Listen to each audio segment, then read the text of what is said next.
আসসালামু আলাইকুম ওৰহমতুল্লাহি ওবৰকাতুহ বিসমিল্লাহিৰ ৰহমানিৰ ৰহিম গাইজ আশা কৰিছোঁ মহান আল্লাহ তাআলাই আপোনালোকক ভালে ৰাখিছে আৰু গাইজ ময়ো ভালে আছোঁ। আজি এটা ইম্পৰ্টেণ্ট ভিডিঅ' লৈ আহিছোঁ আপোনালোকৰ ওচৰত। আশা কৰিছোঁ মহান আল্লাহ তাআলাই আপোনালোকক লাষ্টলৈকে চোৱাৰ বাবে ধৈৰ্য দান কৰে। চ' গাইজ আমাৰ ভিডিঅ' আৰম্ভ কৰোঁ। এজন ইহুদীৰ পৰা নবী কৰিম মুহাম্মদ সাল্লাল্লাহু আলাইহি সাল্লামে ঋণ গ্ৰহণ কৰিছিল, কিন্তু কিয় উমৰ ৰাদিয়াল্লাহু তাআলা আনহুৱে খং কৰিছিল, এই বিষয়ে আমি ভিডিঅ'টোত জানিম। চ' গাইজ এজন সাহাবীৰ প্ৰয়োজন পূৰণ কৰাৰ বাবে নবীজী সাল্লাল্লাহু আলাইহি সাল্লামে এজন ইহুদীৰ পৰা ঋণ গ্ৰহণ নিছিল। ঋণ গ্ৰহণৰ সময়সূচা আছিল যে সঠিক সময়ৰ ভিতৰত ঋণ ঘূৰাই দিব লাগিব। নবীজী সাল্লাল্লাহু আলাইহি সাল্লামে ইহুদীজনক এটা তাৰিখ কৈছিল, যি তাৰিখত তেওঁ ঋণ ঘূৰাই দিব। এদিন নবীজী সাল্লাল্লাহু আলাইহি সাল্লাম সাহাবীসকলক লৈ জানাজাৰ পৰা আহি আছিল। তেওঁৰ লগত আবু বকৰ আৰু উমৰ ৰাদিয়াল্লাহু তাআলা আনহুৰ নিচিনা ডাঙৰ সাহাবী। সেই সময়তে ইহুদীজন আহি নবীজী সাল্লাল্লাহু আলাইহি সাল্লামৰ ডিঙিৰ চাদৰ ধৰি উচ্চ স্বৰে আৰু অভদ্ৰ ভাষাৰে ক'লে, অ' মুহাম্মদ, মোৰ ওচৰৰ পৰা যিখিনি ঋণ লৈছা সেই টকা ক'ত? মইতো তোমাৰ পৰিয়ালক চিনি পাওঁ, ঋণ ল'লে তোমালোকৰ আৰু কোনো খবৰ পোৱা নাযায়। নবীজী সাল্লাল্লাহু আলাইহি সাল্লাম মদিনাৰ ৰাষ্ট্ৰৰ ৰাষ্ট্ৰপ্ৰধান। তেওঁৰ কথা সাহাবীসকলে নিজৰ জীৱন দিওঁতে এক ছেকেণ্ড চিন্তা নকৰে। তেওঁ যদি সাহাবীসকলক অলপ ইংগিত কৰিয়ে তেতিয়াহ'লে সাহাবীসকলে তেওঁৰ ডিঙি উৰাই পেলাব। নবীজী সাল্লাল্লাহু আলাইহি সাল্লামক সকলোৰ সন্মুখত ইমান ডাঙৰ অপমান কৰা হৈছে, কিন্তু ঋণ পৰিশোধৰ যি তাৰিখ দিয়া হৈছিল সেই তাৰিখ এতিয়াও বাকী আছে। উমৰ ৰাদিয়াল্লাহু তাআলা আনহুৱে সহ্য কৰিব পৰা নাই। তিনি তেওঁৰ স্বভাৱজাতীয় সেই বিখ্যাত উক্তিটো কৈছিল, ইয়া ৰাছূলুল্লাহ, আপুনি অনুমতি দিয়া, মই তাৰ ডিঙিৰ পৰা মূৰ বিচ্ছিন্ন কৰি দিওঁ। নবীজী সাল্লাল্লাহু আলাইহি সাল্লাম এই ক্ষেত্ৰত যেনেকুৱা ক্ষমতা আছিল তেনেকুৱা তেওঁ ন্যায়ো আছিল। মানুহজনে যেনেকৈ মহানবী সাল্লাল্লাহু আলাইহি সাল্লামৰ চাদৰ ধৰি অপমান কৰিছিল, ৰাছূলুল্লাহ সাল্লাল্লাহু আলাইহি সাল্লামে তেওঁক শাস্তি দিব পাৰিছিল। কিন্তু তেওঁ ওলোটা উমৰ ইবনুল খাত্তাব ৰাদিয়াল্লাহু তাআলা আনহুক কৈছিল, উমৰ, তোমাৰ পৰাতো উত্তম ব্যৱহাৰ আশা কৰা যায়। তুমি এনেকৈ নকৈ ওলোটা মোক ক'ব পাৰিছিলা যে আপুনি তাৰ ঋণ পৰিশোধ কৰি দিয়া, নহ'লে তাক ক'ব পাৰিছিলা যেন আপুনি সুন্দৰভাৱে ঋণৰ কথা ক'ব পাৰে।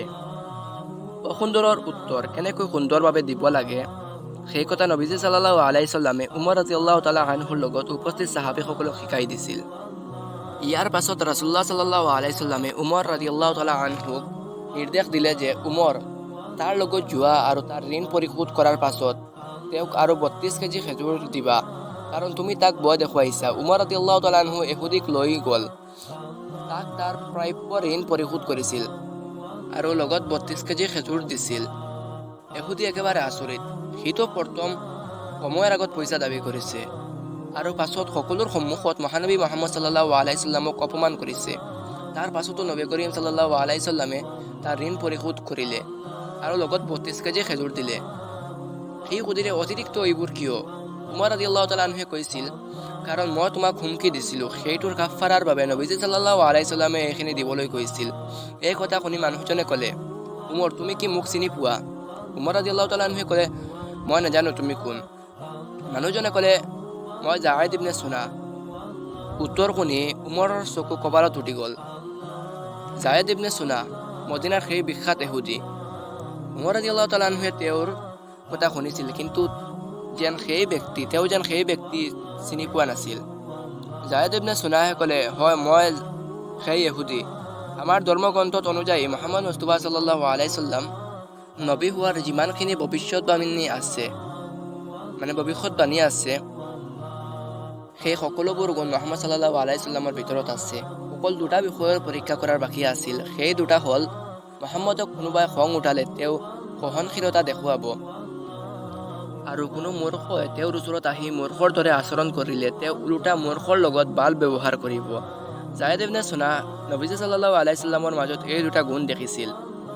তেওঁ নবীজী সাল্লাল্লাহু আলাইহি সাল্লামক খং উঠোৱাৰ পাছতো নবীজী সাল্লাল্লাহু আলাইহি সাল্লামে তেওঁৰ সৈতে খং কৰা নাই, ওলোটা তেওঁৰ ঋণ পৰিশোধ কৰি লগত বনাছো দিছিল। এতিয়া জায়েদ ইবনে চুনায়ে কৈছিল, উমৰ, তুমি সাক্ষী থাকিবা যেন মই আল্লাহক পালনকৰ্তা হিচাপে, আল্লাহক আল্লাহ হিচাপে, ইছলাম ধৰ্ম মোৰ ধৰ্ম হিচাপে আৰু মুহাম্মদ সাল্লাল্লাহু আলাইহি সাল্লামক মোৰ নবী হিচাপে মানি লৈছোঁ। মোৰ বহুত সম্পদ। আজিৰ বিষয় এইটোৱে আছিল। মদিনাৰ বিখ্যাত এজন ইহুদী আহি নবীজী সাল্লাল্লাহু আলাইহি সাল্লামক দুটা বিষয়ত পৰীক্ষা কৰি দেখিলে যেন তেওঁ নিশ্চয় তেওঁ সঁচাই মুহাম্মদ সাল্লাল্লাহু আলাইহি সাল্লাম। তেওঁ নবী এইটো পৰীক্ষা কৰি তেওঁ দেখিলে আৰু তেওঁ মুছলমান হৈ গ'ল। আৰু গাইজ আশা কৰিছোঁ সকলোৱে ভিডিঅ'টো ভাল পালে, বুজি পালে। আৰু ইমান সময়ত যিসকলে চাইছে অশেষ অশেষ ধন্যবাদ গাইজ। গাইজ এটা কমেণ্টে আমাক বহুত মটিভেট কৰে। যোৱা ভিডিঅ'ত 3-4টা এক্সট্ৰা কমেণ্ট আহিছে, ইয়াৰ ভিতৰত আব্দুল শ্বহীদ যিজনে কমেণ্ট কৰিছে অশেষ ধন্যবাদ। মই যোৱা ভিডিঅ'ত কৈছোঁ শয়তানক অসমীয়া ভাষাত কি কয়, তেওঁ কমেণ্টত অতি সুন্দৰভাৱে কৈছে, মই স্ক্ৰীনত পাৰিলে তুলি ধৰিম। শয়তান হিচাপে তেওঁ লিখি পিনি দিছে আৰু ইংলিছত ডেভিল হিচাপে তেওঁ লিখি দিছে। অশেষ ধন্যবাদ আব্দুল শ্বহীদ তোমাক, আৰু মোৰ সকলো কলেজ ফ্ৰেণ্ডক অশেষ ধন্যবাদ। আৰু যিসকলে কমেণ্ট কৰিছে, কমেণ্ট কৰাৰ পাছত গাইজ বেলেগ এটা এনাৰ্জি আহে।